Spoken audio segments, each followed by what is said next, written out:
Hi, I'm Michael, and this is Carelifornia.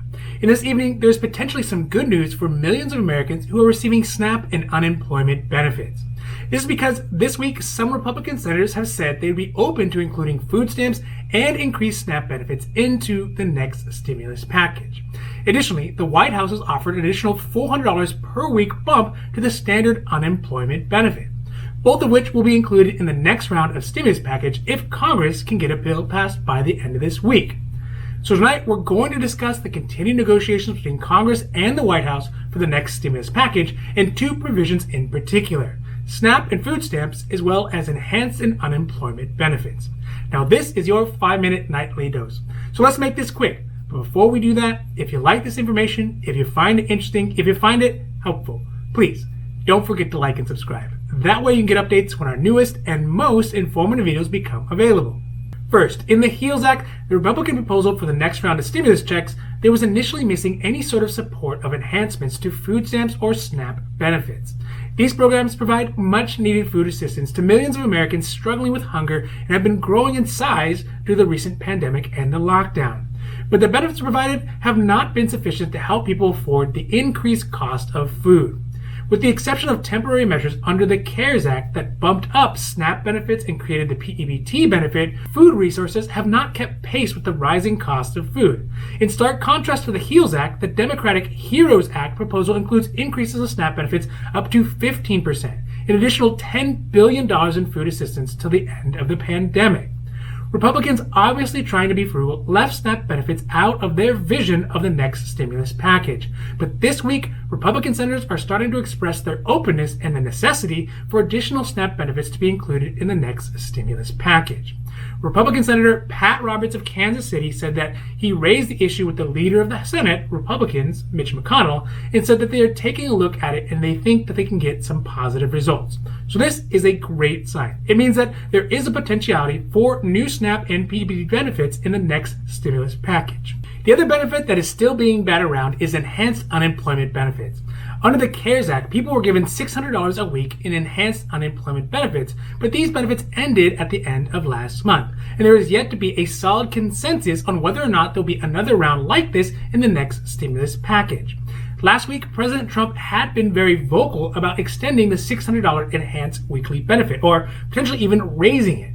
But the White House seems to be walking that back this week, and now the Trump team is offering an extended unemployment benefit of up to $400 a week through the end of December.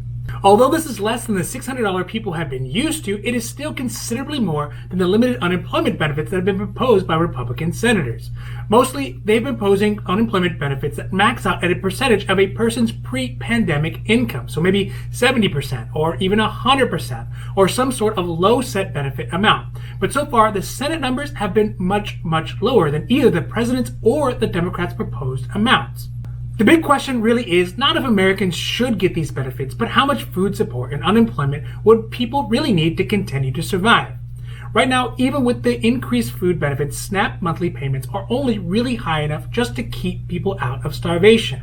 If they were to increase SNAP benefits, maybe, 15%, it would put families at the high end of the monthly food benefit spectrum set by the USDA. Of course, this would be much better for those specific families, but it could potentially mean that there would be less families eligible overall for the program due to less funds.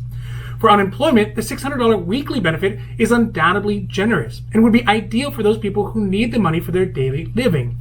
But $600 plus the normal weekly benefit under unemployment, in this case, does give some folks a little bit more money than they had when they were actually working. And that maybe just doesn't seem right. And then again, if they do decrease the unemployment benefits, maybe they should increase the SNAP benefits to compensate for the difference in the cost. So it's really not clear what is the correct amount of money to spend, but one thing is for sure, at the current rate, if nothing passes, there'll be a lot of hungry, broke, and angry people wielding their votes at the next election season. When it comes down to it, these negotiations are about a lot more than just dollars and cents. This is because both Republicans and Democrats have to validate their existence to their voters. And it's an election year. Democrats have overstepped their bounds with asking for such a large stimulus package because, yes, of course, we should maximize food benefits and unemployment and eviction protections, but it cannot have an essentially unlimited budget for an unlimited period of time. On the inverse, Republicans' miserly attempt to keep protections and resources in the next stimulus package so low that they would not help struggling Americans has put them in an ever-weakening position. But luckily, at this point in time, there is still time for both parties to work together to get a bill hammered out in time to help the American public that they serve. This has been your 5-minute nightly dose, and I hope that you found it interesting or helpful or at least useful. And if you did, please don't forget to like and subscribe. That way you get updates when our newest and most informative videos become available. Also, we here at Carelifornia, we know health insurance. So if you have any questions about your health insurance, leave those down below. We'll be happy to make a new video or a new post for those as well. Now, other than that, I am Michael, and this is Carelifornia, wishing you a happy, healthy day.